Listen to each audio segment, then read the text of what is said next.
চট্টগ্রামের পটিয়ায় শতবর্ষী ঐতিহ্যবাহী বিদ্যাপীঠ আব্দুস সোবহান রাহাত আলী উচ্চ বিদ্যালয়ের ৯৬ ব্যাচের ছাত্রদের সংগঠন স্কুল বেলা ৯৬ এর সাধারণ সভা ও দ্বিবার্ষিক কাউন্সিল অনুষ্ঠিত হয়েছে। বন্ধুরা বন্ধুর জন্য এই স্লোগানে ২০১৭ সালের ৩ সেপ্টেম্বর প্রতিষ্ঠিত স্কুল বেলা ৯৬ এর দিনব্যাপী এই অনুষ্ঠান শনিবার পৌর সদরের নোঙর রেস্তোরাঁয় পবিত্র কোরআন তেলাওয়াতের মধ্য দিয়ে শুরু হয়।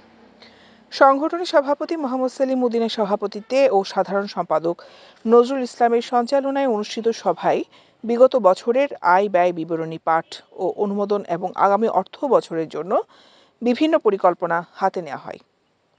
অনুষ্ঠানে উপস্থিত হয়ে বিভিন্ন দিক নির্দেশনামূলক বক্তব্য রাখেন সংগঠনের উপদেষ্টা ডাক্তার নুরুল করিম চৌধুরী, ব্যাংকার মোহাম্মদ আমির হোসাইন। এতে বক্তব্য রাখেন সাংবাদিক শফিউল আজম, আবিদুজ্জামান আমিরি, আসাদুজ্জামান চৌধুরী ইমন, জমির উদ্দিন, ওহিদুল আজিম রাশেদ, জানে আলম।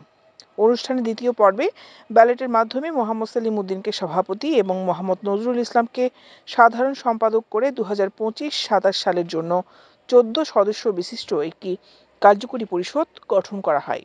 পরে সংগঠনের উপদেষ্টা ডাক্তার মোহাম্মদ নুরুল করিম চৌধুরী সহযোগী অধ্যাপক পদে পদোন্নতি পাওয়ায় এবং সংগঠনের সহ সভাপতি শিক্ষক মাহমুদুল হক 2024 সালে চট্টগ্রাম জেলায় গুণী শিক্ষক নির্বাচিত হওয়ায় সংগঠনের পক্ষ থেকে তাদের সম্মাননা ক্রেস্ট ও ফুল দিয়ে অভিনন্দন ও শুভেচ্ছা জানানো হয়। যে মহান বৈষম্য বিরোধী আন্দোলনে যে শহীদরা যে স্টুডেন্টগুলো এবং তার সাথে কিছু মানুষ মারা গিয়েছে তাদের আত্মার প্রতি তাদেরকে আমি গভীরভাবে শ্রদ্ধার সাথে স্মরণ করি, কারণ তারা না থাকলে আজকে আমরা এই নতুন বাংলাদেশ পেতাম না। আমাদের কিছু সময় লাগবে, সেটা ন্যূনতম 10 বছর, হয়তো 10 ইয়ার্স পরে গিয়ে আমাদের একটা অ্যামাউন্ট হবে, সেই অ্যামাউন্টটা আমরা বিনিয়োগ করব।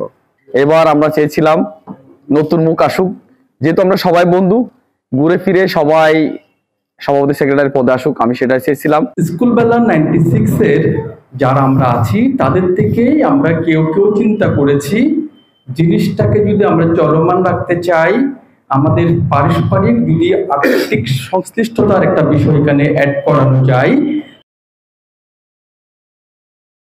দৈনিক আজাদী নিউজ ডেস্ক।